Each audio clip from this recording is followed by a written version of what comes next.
I was browsing Reddit a few days ago, and I came across an image comparing the cost of giving birth in Sweden to the cost of giving birth in the United States. And I've realized that images like this they're kind of politically driven, and they're not very precise. But in this case, I found it to be particularly misleading on two fronts.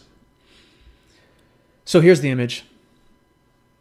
On the left side is the Swedish bill for giving birth, and on the right side is the United States. And so on the Swedish side, it cost 200 kroner, I believe is the Swedish currency.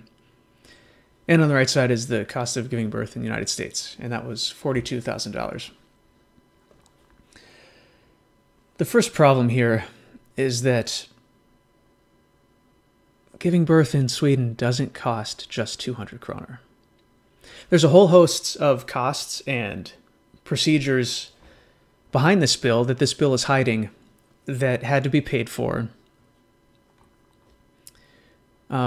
because giving birth in Sweden, I'm sure there are women are not of a different quality of American women where giving birth is a less complicated procedure. And so these costs are hidden. And since money doesn't grow on trees, it had to come from somewhere. And so where does it come from? It comes from taxes. Because in Sweden, I don't know if I imagine it's close to single-payer healthcare. I'm not completely familiar with it, but obviously it's heavily subsidized, heavily paid for by the government. And by doing so, it hides a lot of the costs. And so you have no idea how much money you actually paid for it. Especially since you're being taxed throughout your entire life to pay for the healthcare system here. And now, I don't know if you break even considering the amount of taxes that you pay versus how much medical services and care that you get. That's pretty hard to calculate. In the United States, at least, I'm sure it would be a raw deal because like 80% of the healthcare costs in the United States are eaten up by people with, by the elderly and by people with, I forget what the technical term is, but basically health problems from lifestyle choices, smoking, eating too much, not moving around enough. And so for the average American, it would be a wash, and most of the money would be absorbed by these people that have harmed themselves. That's a small tangent. But either way, the cost here is being hidden and obscured and made very, very hard to measure because the people, the people who are receiving these healthcare services are not feeling the costs, or the costs are not being presented to them. And on the right side, obviously, since there's still some sort of resemblance, some sort of remnant of the free market, the costs are presented to the user. But I would argue that they're inflated due to government meddling and overregulation, or just regulation at all. So that's the first problem, is that it's really hard to compare these two things because in Sweden and other places with universal healthcare or single-payer systems, the costs are hidden from the people experiencing these things, and it's really hard to measure. The second real problem here is that the $42,000 is obviously too much. It's obviously too much. That would bankrupt. I think I saw a stat when I was Googling this stuff recently, and it's like 80% of women have a child before they're 40. And so are we saying that, and I think $42,000 is like, I think it's a little above the average U.S. income. So we're saying that like 80% of women or 80% of families, go to the razor's edge of going bankrupt for having kids, and a lot of people have more than one kid. So no, it doesn't pass the smell test initially here. So when I Googled what is the average cost of giving birth in the United States, I found a website, on time.com, an article listing out average costs of giving birth in the United States. And there's two different numbers, one for vaginal delivery and one for C-section. And C-section obviously costs a little bit more. But let's see how these numbers compare to the $42,000 in this bill. For vaginal delivery, the costs range from $5,000 to $10,000. Way, way, way under what this image is portraying. And for C-section, it ranges from $8,000 to $14,000 or $15,000.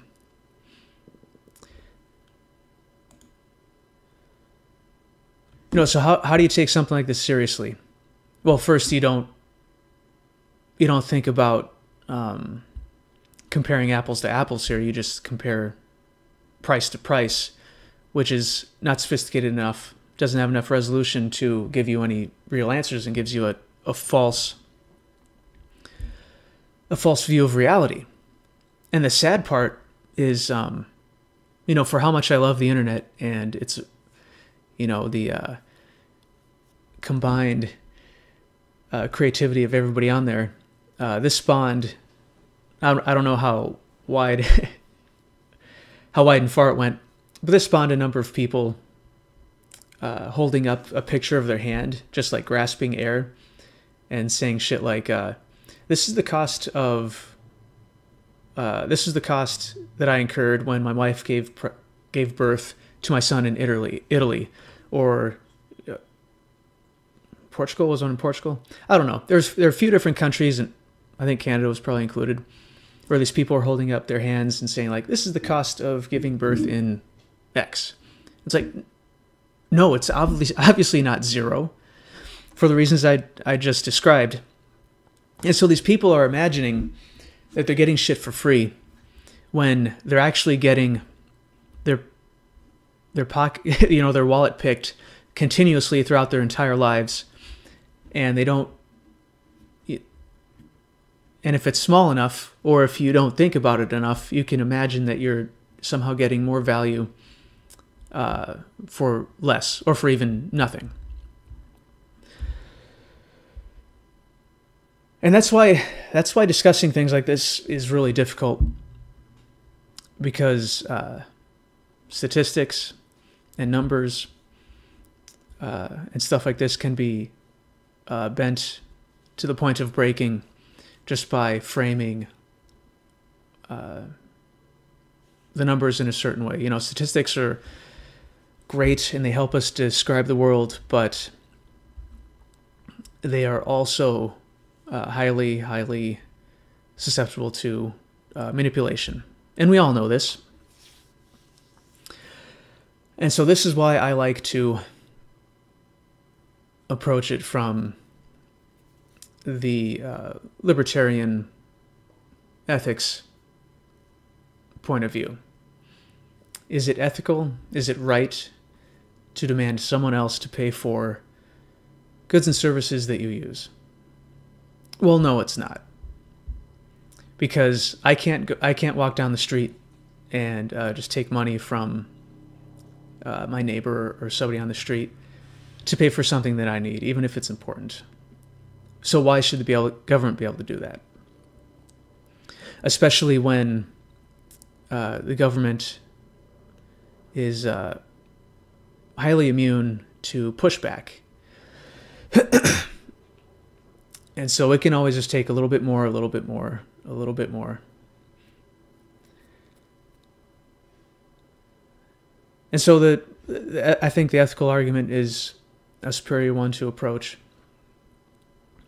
because I think it's easy. It's more cut and dry. Stuff like this will run 3 laps around the internet before someone like me or somebody more intelligent and with more knowledge can sit down, break it down, create a response, and put it out there. Well, hell, even like CNN and other news outlets, when they report something that's shocking or compelling, that gets thrown around at ginormous numbers. But if they end up being wrong and they run a correction, that barely hits a fraction of that doesn't get the same traction as the other one.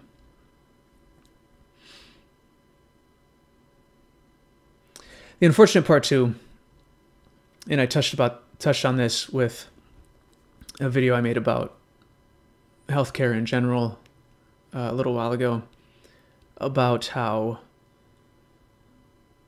the vast majority of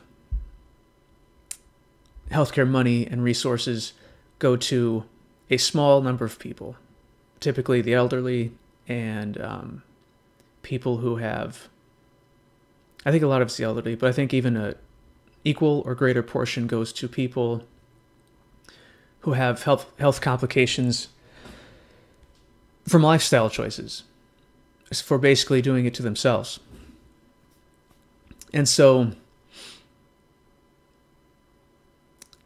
stuff like this, especially when you look at, oh wow, I only paid 200 kroner for my child to be born.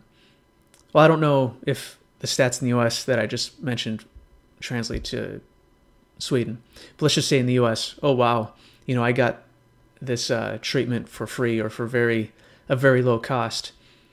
But you can't compare that to the amount of taxes that has been given to you and how much of that has been directed away from you to someone else who has injured themselves. And so it turns into, at least in the United States, it would be a system that takes from the young and the healthy and subsidizes people that have destroyed themselves. And I don't find that to be just. I don't find it to be good. And I don't say that to insinuate that I want people that are unhealthy not to get health care, to not be treated. I just object to the manner that we're doing it. There's charity, and plus the government intervention into the market artificially raises prices anyways, and that hurts the poor, and that hurts the people that need treatment, because the cost rises outside of their capacity to pay for it, and then you have to steal from other people to pay for it, and so it's this it's a loop that feeds itself. And actually, I found a couple other images I'll show you here of hospital bills in the United States from I think the 1920s or 30s or in and around there, before 1950, before the government got heavily involved in medical care. And so let's see here. Okay, so here's a image of a bill for, I think it was for a C-section.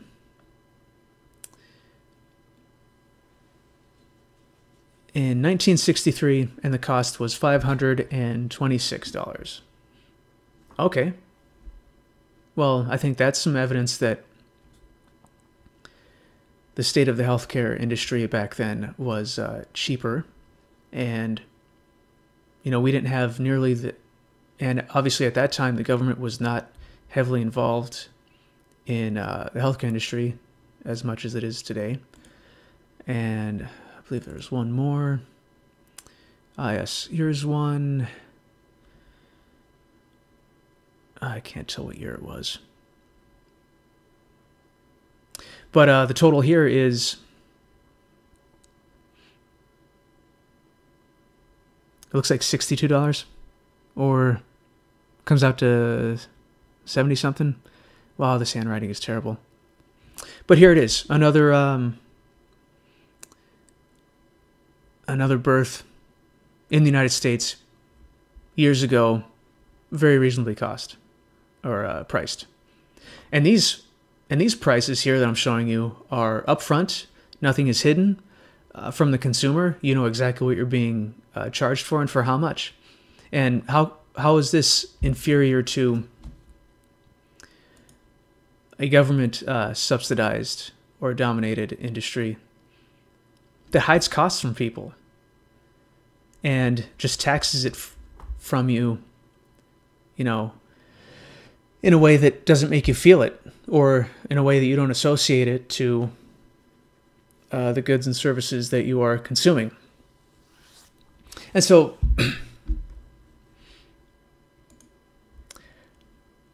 it's important for us to be skeptical of images like this that send that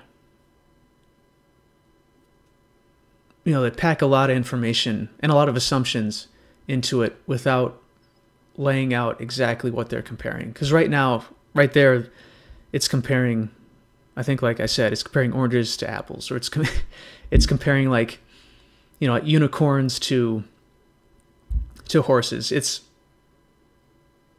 the Swedish bill is fiction, and the American bill, while I'm sure someone did get charged that much, it is also an exaggeration of reality. Okay, I think I've beaten that horse to death. Thank you for listening, and I'll talk to you later.